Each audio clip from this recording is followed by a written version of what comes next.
Le Flash Actu 08-33. Comment Koscielny est devenu le boss chez les Bleus par Marcelo Westfred, mis à jour le 07-11-20-17 à 2129, publié le 07-11-20-17 à 2122. Ludovic Marien, AFP Info. Le Figaro. Le chef de l'État a tapé du poing sur la table en Conseil des ministres, mardi, en demandant aux membres du gouvernement de rester unis et de ne pas se livrer au jeu des petites phrases dans la presse.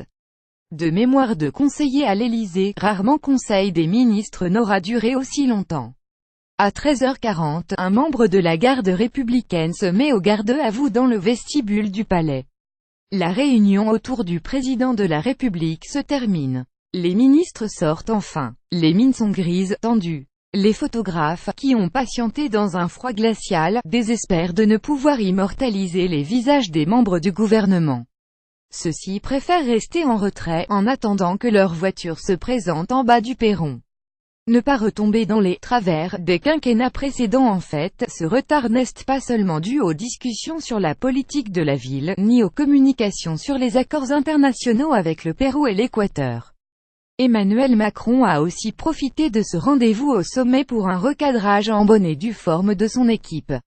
Car il n'a guère apprécié de lire l'article du Parisien, publié lundi, intitulé « Rumeurs et châtiments », consacré aux rumeurs sur un possible remaniement.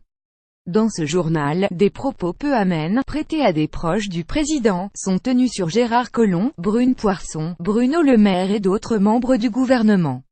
Je ne cautionne en rien ces propos, a tonné Emmanuel Macron, lors d'un recadrage ferme et vigoureux. Le chef de l'État ne souhaite pas que cet épisode constitue un précédent.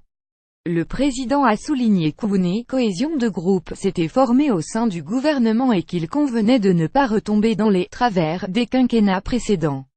À quelques jours d'un probable changement dans l'équipe gouvernementale, lié à l'élection de Christophe Castaner à la tête de l'REM, le coup de semonce n'est pas passé inaperçu.